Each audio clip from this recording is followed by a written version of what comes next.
प्रिय आइजा भजन 61 के ध्यान करे के। दाऊद प्रार्थना करत हवे, हे परमेश्वर हमार चिल्लाइल सुनी, हमरा प्रार्थना के ओर ध्यान दें। मूर्छा खात समय हम पृथ्वी के छोर से भी रउआ के पुकारब। दाऊद के जीवन में कष्ट आइल। 61 भजन संहिता के दाऊद त कब और कौना स्थिति में लिखले सवाल कैला से दाऊद राजा के रूप में शासन कैला के दिनन में ये भजन के लिखले। लगभग 13 साल तक दाऊद अपना जीवन में बहुत से कष्ट में से होके गईले। लगभग 16-17 वर्ष के उम्र में दाऊद के परमेश्वर राजा के रूप में अभिषेक कैले। ऐसे अभिषेक भइला के बाद में एक एक स्टेप, एक एक कदम परमेश्वर दाऊद के सिंहासन तक पहुंचा दिले। सबसे पहले जब साउल के दुष्ट आत्मा पकड़ले रहे, दाऊद के बीणा बजौला के जरिए साउल चैन पा के अच्छा हो जात रहले। प्रिय दाऊद तो भेड़न के चरवाहा रहले, बाकी ऊ राजा के राज भवन में पहला बार प्रवेश कैला के कारण जानत हई। जब साउल राज करत रहले, उनके दुष्ट आत्मा पकड़ लिहलस, अशुद्ध आत्मा पकड़लस। उनकर कर्मचारी लोग सलाह दिले, यदि कोनो आदमी जौन बीड़ा बजावे में निपुण हवे त आके बीड़ा बजावे त जब जब परमेश्वर की ओर से दुष्ट आत्मा तोहरा पर चढ़ी तो वो अच्छा हो जाई हैं। ऐसे उनकरा सलाह के अनुसार दाऊद के बुलौले। वो समय दाऊद वास्तव में चरवाहा रहले, भेड़ के चरावत रहले। बाकी अतीत में वही दाऊद के परमेश्वर सामुएल के जरिए राजा होके खातिर अभिषेक कैले। दाऊद राजा के रूप में अभिषेक भइला पर भी राज पर शासन करे के अवसर दाऊद के नाम मिल पावल। एकर कारण रहे कि साउल राजा के रूप में शासन करत रहले। साउल उस समय इस्राएली लोग पर शासन करत रहले, यही से दाऊद के शासन कैल संभव ना भइल। परमेश्वर के समय के इंतजार करी जा। परमेश्वर दाऊद के राजा के रूप में चुन लिहले, बाकी तुरंत राजा ना बनले। यही से दाऊद के का करे के बा? इंतजार करे के बा। प्रिय भाई लोग और बहन लोग, दाऊद के परमेश्वर राजा के रूप में चुनले कि नाही? चुन लिहले। दाऊद के परमेश्वर राजा बनावे खातिर के अभिषेक कैले कि नाही? अभिषेक कैले। तो का तुरंत शासन करे दाऊद शुरू कैले? का शुरू ना कैले। यही से दाऊद के का करे के बा? परमेश्वर के समय का इंतजार करे के बा। रउआ के का समझ में आवता? आज हमनी के बीच में पढ़ाई करे वाला छात्र हमें का तो रउआ खातिर खुशखबरी। परमेश्वर की आशा के अनुसार मेहनत से पढ़त हई त मेहनत से पढ़ के परीक्षा यदि रउआ लोग देत हई त परमेश्वर रउआ खातिर विजय के छिपा के रखले हमें। कुछ लोग बहुत मेहनत करके परीक्षा देवेलन, बाकी सफल ना हो पावेलन। रउआ कितनो मेहनत करी, कितना भी मेहनत से रउआ परीक्षा दें, कितनो मेहनत करके नौकरी खातिर कोशिश करी, कितनो मेहनत करके व्यापार करी, रउआ मत भूलें, यदि हमनी के जीवन में सफलता पावे के बाद निश्चय ही परमेश्वर के दया और तरस चाही। प्रभु यीशु मसीह कहले हमें, अपना पिता से अलग होके हम कुछ ना कर सकिला, वैसे ही हमन परमेश्वर से अलग होके कुछ ना कर पावे के। रउआ अपना ताकत पर, रउआ अपना बल पर, अपना ज्ञान पर, अपना धन पर, अपना सुंदरता पर भरोसा कर सकिला, बाकी सुनी वो एक दिन रउआ के असफल कर देई। एक दिन रउआ जेकरा पर भरोसा कैली उ रउआ के धोखा देई। बाकी प्रभु पर जे भरोसा करी कबहीं भी धोखा ना खाई और कबहीं भी अनाथ ना होई। बाइबल हमनी के बतावेले दाऊद के परमेश्वर अभिषेक कैला के बाद तुरंत उ राजा ना हो पौले। हो सकेला यही तरह से परमेश्वर रउआ के नौकरी दिहला के वादा कैले हुए, हम तोहरा के चंगाई देब वादा कैले हुई हैं, हम तोहरा विवाह खातिर अच्छा रिश्ता लेके आई प्रभु रउआ के वचन देले हुई हैं, हम तो के संतान देब ऐसे प्रभु रउआ से वादा कैले हुई हैं। जब रउआ प्रार्थना कैली, परमेश्वर रउआ से कहले हुई हैं हम तो के जवाब देब, अच्छा दिन आई। निश्चय प्रभु रउआ से कहले, प्रभु यदि कहले हम तो निश्चय करी हैं। बाकी रउआ के बात के समझे के बा, परमेश्वर और जीवन में करी हैं वो कहले हमें ओके कल कर सकेलन, आवे वाला सप्ताह या आवे वाला महीना या वर्ष में वो कर सकेलन। परमेश्वर के दिहल वचन रौरी समय के अनुसार वो पूरा ना होखे, बाकी परमेश्वर के दिहल समय के अनुसार वो निश्चय ही पूरा होई।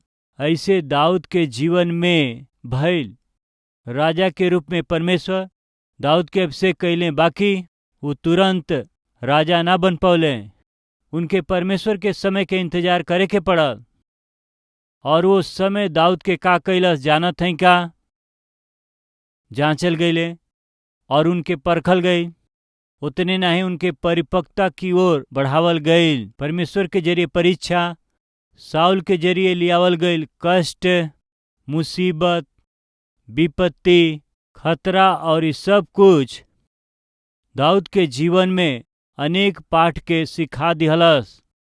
प्रिय परमेश्वर जीवन देवे के कहले वो समय आवे से पहले हमनी के कुछ पाठ के सीखे के बाटे। हमनी के विश्वास के दृढ़ करे के बा, हमनी के आत्मिकता के बढ़ावे के बा। नमूना खातिर मान ले और पिताजी कहले कि हम तो के बाइक दे, वचन दिहले सुना बेटा, तू अपना बीटेक के पढ़ाई में या एमसेट के पढ़ाई में रैंक ले आवा, मेडिसिन सीट पा ल, इंजीनियरिंग में सीट पाव, तब हम तो के बाइक खरीद के दे। समझे ऐसन कहले। या फिर मम्मी हम तोहरा के बाइक या स्कूटर खरीद के दे, ऐसे कहली समझा। सबसे पहले रउआ के का करे के बा? एमसेट में रैंक लियावे के बा। रैंक लियावे से हो जाई का? रैंक लियावला के बाद तोहार मम्मी या तोहार पापा बाइक खरीद के दे दिहले, रउआ ड्राइविंग ना सीखब त का फायदा बताई? यही से रउआ के जय पावल काफी नहीं खे। बाकी रउआ के का कर के बा? हमरा के एमसेट में अच्छा मार्क लियावे के बाटे, एकर कोशिश रउआ के करे के बा। यदि अच्छा रैंक हम लेके आएब तो डैडी जौन वादा कैले ऊ हमरा के ऊ मिल जाई। विश्वास करे के बा। और साथ ही साथ रउआ के का करे के बा? बाइक चलावला के अभ्यास भी रउआ के करे के बा। का समझ में आवत रउआ के? डैडी जौन बाइक रउआ के देवे जात हमें, यदि रउआ के चलावे के बा तो ओकरा से पहले से सीखे के बा, ओमा निपुण बने के बा। यदि ऐसा ना होखे त डैडी रउआ के बाइक दिहे का? डैडी रउरी कहला के अनुसार हम एमसेट में रैंक लियाइल हई, हमरा के बाइक लिया के देई कहब त डैडी कहीं हम बाइक लिया के देब तोहरा के, बाकी तू सिखले नहीं खा ना। हम ना सिखली त का? रउआ के अपन वचन पूरा करे के बना बेटा। तोहरा सिखला बिना हम अपन वचन पूरा करे खातिर तोके बाइक लिया के दे दें त तू अपन जान गंवा देब। यही से नीचे का करे के बाटे? सीखे के बा। बाइक सीखल उतना आसान नहीं खे ना। सीखत समय हमन गिरेली ना, कई बार त घुटना में भी चोट लागेला ना। प्रिय एकर मतलब ई हवे कि परमेश्वर जौन दाऊद के वचन दिहले ओ शासन के दाऊद के करे के बा तो उनकरा के सीखे के बा। सीखे के बाटे के कौना तरह के व्यवहार करी, के कौना तरह से लड़ाई खातिर आक्रमण करी, के हवे जो धोखा से मारी, कौन कैसे देश के विरोध में अहन जा, असल में राजा कैसे शासन करी, राजा के राजभवन कैसे होखेला, सेना कैसन होखेला, राजा के विरोधी के ह, कौन सा देश चढ़ाई करी, इस सगरी बात जाने के बाना। बिना बात जानले ही जाके शासन कैला से दाऊद के शासन भी साउल जैसे हुई। साउल के शासन काल में लोग बहुत ही भयभीत रहलन जा। साउल के शासन काल के समय में लोग अपना प्राण के मुट्ठी में रख के भय से जियत रहले, काहे कि साउल बिना कुछ निपुणता के ही राजा के रूप में शासन करे शुरू कैले। फलस्वरूप गोलियत उनका विरोध में आके कहे लगलन, तोहार देश हमार देश आपस में युद्ध करे के काहे के बाटे? अपना देश से एगो व्यक्ति के भेजा हमसे लड़ाई करे खातिर। यदि तोहार आदमी आके हमके मार दे तो हमार पूरा देश गुलाम हो जाई, आवे कहा? ऐसे उ सवाल कैले तो साउल सामना ना कर पौले। साउल के साथ रहे वाला सैनिक भी सामना ना कर पौले। दाऊद के भाई भी सामना ना कर पौले। कारण का रहे? उनकरा में से केहू भी दुश्मन के सामना कर सके ऐसन सामर्थ के और धैर्य के दिखा ना पौले। बाकी ऐसन समय में एक ही व्यक्ति सामने अले के ह बताई, दाऊद। दाऊद आगे आके गोलियत के मारे खातिर तैयार भइलन त एकर कारण जानत हई, दाऊद सिखले रहले, दाऊद प्रशिक्षण ले रहले। का ले रहले? परमेश्वर की उपस्थिति के अनुभव सीखले। परमेश्वर के सहायता से उनकरा से भी ताकतवर जानवर के मारे सीखले। शाऊल कहले कि अबही तू बालक हव, अबही तू एगो बच्चा हव, तोहके कहाँ आवेला युद्ध करे। उ गोलियत त जन्म से ही योद्धा हमें, उनकर केहू भी सामना ना कर सकेला। तोहरा पास का ट्रेनिंग बा, तोहरा पास का अनुभव बा। ऐसे जब शाऊल कहले, दाऊद का कहले जानत हई, आई जे देखल जा। दाऊद का कहत हमें, हमनी के जीवन में परमेश्वर हमन से कैल गईल वादा के प्रक्रिया में उ काहे देरी करेलन। ये ऐसन पाठ है जे के हमनी के निश्चय सीखे के बा। सामुएल के पहला किताब ओकर 17 अध्याय ओकरा 32 पद से हम पढ़त हई। तब दाऊद शाऊल से कहले, कोनो आदमी के मन ऐसे कच्चा ना होखे, रोवा डरत काहे हई? मत डरी, तू काहे निराश होखत हवा? निराश मत होखा। 17वां अध्याय 11 वचन। ओ पलस्ती के बात के सुन के शाऊल और समस्त इस्राएली के मन कच्चा हो गए और वो अत्यंत डर गईले।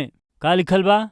अत्यंत डर गईले, डर से कांपत रहले। केहू एगो ना, पूरा देश शाऊल पर भरोसा कैला से यह भइल। ई सगरी इस्राएली लोग परमेश्वर के छोड़ के शाऊल के यानी एगो इंसान के हमन के ऊपर राजा नियुक्त करी, जीवन हमन की अगुवाई कर सके, विजय दिला सके और हमनी पर शासन कर सके। एगो राजा हमनी के चाहिए। ऐसे सामुएल के तंग कैले। सामुएल जाके परमेश्वर से बात कैले, पिता ये लोग कैसे बाड़े? रउआ राजा हैं, रउआ इनकरी सेना के अधिपति होके अगुवाई करत हैं, त अब रउआ के त्याग के राजा चाही कहत हमें। हमके बहुत दुख लागत हवे। ऐसन दुखी भइला से परमेश्वर का कहले, सामुएल तू काहे दुखी होत हवा? उ हमके त्याग देले हमें, उ हमरा के इनकार कैले, उ हमके त्याग देले हमें ना। ठीक बा, हमके त्याग दिले और एगो राजा के चाहत हमें। ठीक बा, जाके उस शाऊल के एगो राजा के रूप में तू अभिषेक कर, उनकरा इच्छा अनुसार उनकरा ऊपर राजा नियुक्त कर। तब उनके मालूम होखी राजा से उनकरा के कितना नुकसान बा। हमके त्याग के इंसान के एगो राजा बनवला के कारण उनके कितना कष्ट में से होके जाए के पड़ी। अनुभव से उनकरा के मालूम हो जाई। राजा के अभिषेक कर। शाऊल के अभिषेक कैला से ई हाल भइल। सगरी इस्राएली लोग भय से और डर से कांपत रहले, कब का होई ना जल्ला के कारण। वो समय तक फलस्ती लोग बहुत बार इस्राएली लोग के ऊपर चढ़ाई करके उनके अपन गुलाम बनावले रहले। फलस्ती लोग के नाम से इस्राएली लोग डेरालन। रउआ के याद बा, सिमसोन के जन्म के समय इस्राएली लोग 40 साल तक फलस्ती लोग के गुलामी में रहलन जा। न्यायों के किताब 13 अध्याय पहला पद में हमन के देखेली जा। 40 बरिस गुलाम के रूप में ई लोग फलस्ती लोग के शासन में भयानक स्थिति से गुजर लें। परमेश्वर तरस खा के अपना न्याय लोग के नियुक्त करके फलिस्ती लोग के हाथ से परमेश्वर इसराइल के छुड़ौले। शत्रु के हाथ से छुड़ावत अइले। उहे सेना के अधिपति होके छुड़ावत अइला से इस सगरी लोग मिल के सामुएल के विवश कैले कि हमनी के राजा चाही, राजा चाही। अब उनकरा ऊपर राजा हमें। ये देखी जा, शाऊल राजा के रूप में शासन कैला पर वो कौना हाल में पड़ल बने? भय। कौन से भय? प्राण के भय, शत्रु के भय। जे लोगन के निर्भय होके जिए के चाहिए, आज लोग भय से जियत हमें। ऐजे केहू बा का? शाऊल के शासन काल में लोग भय से जियत रहले। प्रिय भाई सुनत हैं का? अपना घर के रउआ राजा हैं। रउआ के रौरी जीवन के देखला से राउर पत्नी ना डेराए के चाहिए, राउर बच्चन के ना डेराए के चाहिए। विजिटिंग आवर्स में बहुत से बहन लोग रोवत का बतौली जानत हैं का? हमरा पति के कारण हमारा घर में आज शांति नहीं खे, आनंद नहीं खे, दुख उठावत हमें, भूख और प्यास से तड़पत हमन जा।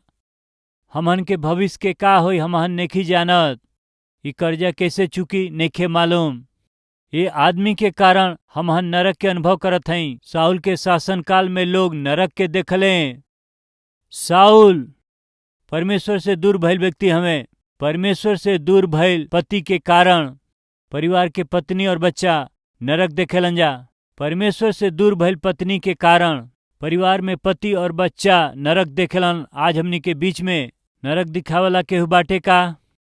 मन के शांति के दूर करे वाला केहू बा का? पत्नी के मन के शांति के दूर करे वाला, पति के मन के शांति के दूर करे वाला, बच्चन के शांति के दूर करे वाला केहू हमनी के बीच केहू बा? तो साउल और औरी में का अंतर बाटे?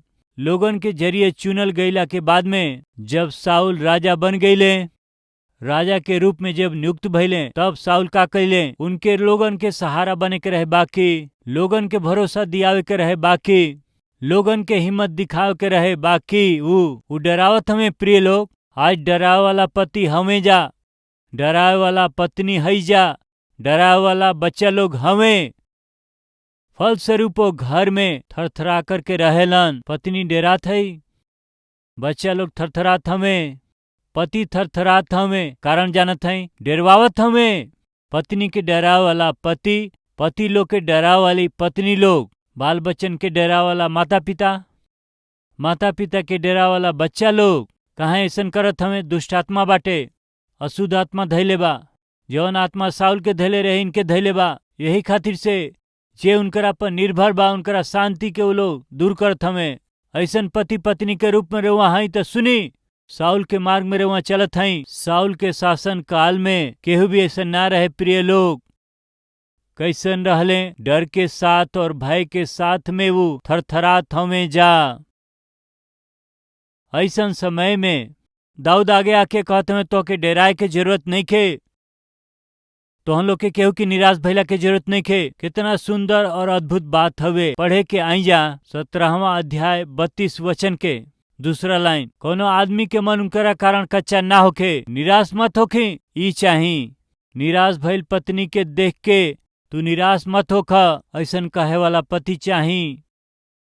निराश भइल पति के देख के, हो सकेला बीमारी के कारण, हो सकेला आर्थिक समस्या के कारण, हो सकेला सहयोगी के कईल धोखेबाजी के कारण, निराश भइल पति के देख के रउआ हिम्मत से रही।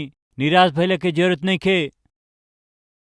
वैसे ही पत्नी अपना शरीर के कमजोरी के कारण, वो संतान ना भइला के कारण या कोनो बीमारी के कारण या दूसरा कोनो कारण से पत्नी निराश होए त तू हिम्मत से रह। निराश भइला के जरूरत नहीं खे।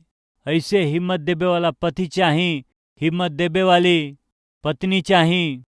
और ऐसे ही बच्चा संघर्ष के कारण, शैतान के पड़ल परीक्षा के कारण जीवन में ठोकर खैले बानन जाता, उनके शैतान पकड़ के पीड़ित करत हवे त बिना कोनो मंजिल के जिए तू लोग परेशान हवन त उनके हिम्मत देवे वाला पिता और माता चाही, उनके समझे वाला हितैषी चाही। प्रिय भाई और बहन लोग, जब पूरा देश भय से कांपत रहे, एगो आदमी कहले मत डरा जा, निराश मत हो जा। प्रिय साउल ऐसे काहे न कह पाओले? अनुभव ना रहे। वो खाली सामने वाला के डरावे चाहत रहले, वो खाली सामने वाला के दुख देत रहले। सामने वाला के भय दियवला के अलावा हिम्मत देवे साउल के ना आवेला। तोहरो ये हाल बा। रौरी पत्नी के डरावे के अलावा, भय दिलावे के अलावा, मारे के अलावा हिम्मत देवल रउआ के ना आवेला। रोअवला के अलावा, सतावला के अलावा, धमकी दिहला के अलावा शांति देवे रउआ के ना आवेला। चाहे पत्नी होखी या पति होखी।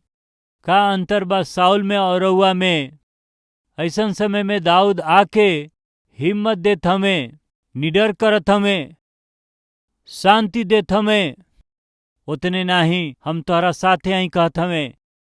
ऐसन पति चाही, ऐसन पत्नी चाही, ऐसन बच्चा लोग चाही। बहुत बार बहुत से माता पिता हमारा पास आके रोले, हमार बेटी हमके घर से निकाल दिहले, बेटा हमरा के अपना घर से निकाल दिहले। और कुछ माता पिता कहले अपना बच्चन के हम अच्छा से पढ़ौले लिखौली, वो अच्छा नौकरी में हमें, हमनी के सगरी कमाई ले लिहले, हमनी के घर से निकाल दिहले, हमनी के बेसहारा बना दिहले। प्रिय कितना दुष्ट हमें ई बेटा हमें या दुश्मन हमें? दुश्मन हमें प्रिय। जा यहाँ से कह के मरे चल जा यहाँ से कह के जन्म देवे वाला के घर से निकालत हमें दुष्ट के ह जानत हई दुख देवे वाला रुवावे वाला। बाकी दाऊद ऐसा ना हमें हिम्मत देत हमें चिंता मत कर कहत हमें। एकर कारण ई बा कि दाऊद के परमेश्वर अनुभव देले बाड़े। का अनुभव बाटे? उनके कैसे लड़ाई करे के बा, उनसे भी ताकतवर दुश्मन आ जाता उनसे कैसे जीते के बा। दाऊद के परमेश्वर प्रशिक्षण दिहले। हम फिर से कहत हई परमेश्वर जीवन वादा कैले ओके पूरा कैला के प्रक्रिया में तुरंत वो वादा के रौरी जीवन में पूरा ना करी हैं। कब तक? जब तक रउआ प्रशिक्षण ना पा जाए। हम फिर से कहत हई हम अपना बेटा से वादा कर सकीला हम तो के बाइक लेके देब, बाकी खरीदे की प्रक्रिया में हम देरी कर सकीला काहे कि हमरा बेटा के वही बाइक सीखे के बाटे। वो बाइक के सीख के अच्छा से उ चला सकेलन, ओकरा जरिए उनके नुकसान ना होई, सामने वाला के भी नुकसान ना होई। ई भरोसा हमके भइला पर ही बाइक खरीद के देब। भरोसा के दिया के बाटे? बेटा के दिया के बा। प्रिय भाई और बहन लोग, रउआ जानत हई परमेश्वर हमनी के जीवन में उत्तम योजना के रखले हमें, मेल और भलाई की योजना के रखले हमें, उत्तम उद्देश्य के उ रखले हमें। उनके निश्चय हमनी के जीवन में पूरा करे खातिर सक्षम हमें। लेकिन आज देरी होत बाटे तब परमेश्वर के जवाब मिलला में आज देरी होता रउआ सोचत हई। गलत मत समझी। देरी भइला के कारण ई बाकी जवन रउआ पावल चाहतनी ओकरा खातिर रउआ योग्यता के नइखी पवले। नौकरी चाही कहत हई, बाकी नौकरी में कौन समस्या आई, कौन सा सवाल खड़ा हो जाई, कौना तरह के दबाव रउआ पर पड़ी, नौकरी में आवला चुनौती का हवे और समस्या का बाटे, ओकर सामना कैसे करे के बा, ओकर अनुभव रउआ में नइखे। वो नौकरी खातिर रउआ तैयार नइखी। वो नौकरी चाहत हई, नौकरी तो चाहत हई, बाकी वो नौकरी में रहे वाला समस्या के रउआ नइखी जानत, ओके परमेश्वर जानत हमें। वहाँ कैसन लोग रहलन रउआ नइखी जानत, बाकी परमेश्वर जानत हमें। ओकर सामना कैसे करे के बा रउआ नइखी जानत, ओकर प्रशिक्षण लेवे के बा परमेश्वर की उपस्थिति में। दाऊद अबही प्रशिक्षण लेकर के अइले। समझ में आइल? संतान चाही, संतान चाही। इस तरह से पति चाह सकेलन, पत्नी चाह सकेली, बाकी संतान दिहला से परवरिश कैला के सहनशीलता और पालन पोषण कैला के धीरज रउआ में बाटे का। प्रिय बच्चन के जन्म दिहल एगो बात हवे, तो बच्चन के पालन अलग बात हवे। कितना धीरज चाही, कितना सहनशीलता चाही बच्चन के पाले में। कितना बार वो बच्चा बिस्तर गीला कर देलन, कितना बार कपड़ा भिंगा देलन, वो कितनी बार साफ करे के पड़ेला। ये सब खातिर का चाही? सहनशीलता चाही। धीरज और सहनशीलता रउआ में ना होकी तो परमेश्वर रउआ के संतान दिहला से का फायदा। रउआ में धीरज ना होई तो ओके ध्यान ना दे के ओके पीटी है। प्रिय भाई और बहन लोग, रोरी प्रार्थना के जवाब दिहला में यदि परमेश्वर देरी करत हमें तो प्रभु रउआ के भूलल नहीं खन। प्रभु रउआ के समय देत हमें ताकि रउआ तैयार हो जाई। जौन जवाब रउआ चाहत हई ओकरा के हम देब, आशीष देब, बाकी ओके अनुभव करे खातिर रउआ तैयार नइखी। यही से तैयार हो जा। हम का करी प्रभु? पूछी, प्रभु रउआ के सिखाई है।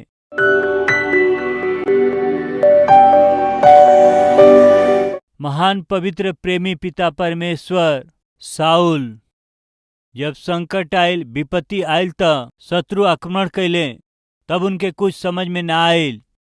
सगरी देश के डरा दिहले। रउरी इच्छा और मर्जी के खिलाफ जियत उनके दिहल जिम्मेदारी के पूरा ना कर पौले, अच्छा से शासन ना कर पौले, सगरी प्रजा के डरा दिहले। आज ऐसन लोग हमें रउरी इच्छा के अनुसार ना जी के, रउरी इच्छा के अनुसार आत्मिकता ना दिखा के अपना चारों ओर के लोग के डरावेलन और दुख देलन, उ धमकी देवेलन। उ साउल के स्वभाव ह। ऐसन स्वभाव के हर एक लोग अपना जीवन के सही करे के बाटे। दाऊद हिम्मत देवे वाला हमें, दाऊद भरोसा दिया वाला हमें, दाऊद साहस देवे वाला हमें। हम हई ऐसे हिम्मत देवे वाला, चिंता मत कर जा ऐसन कहे वाला। ये उनकर स्वभाव रहे। ऐसन आत्मिक स्वभाव हर एक जना के दें। अद्भुत संदेश के हर एक जना के हृदय में बोली धन्यवाद। रउआ अद्भुत करे वाला परमेश्वर हैं। अचरज के काम करी ना, रउआ खातिर कुछ भी असंभव नहीं खे। विश्वास करके ई लोग अपना जीवन में जय पा सके, सहायता करी। यीशु के नाम से मांगत हैं पिता, आमीन।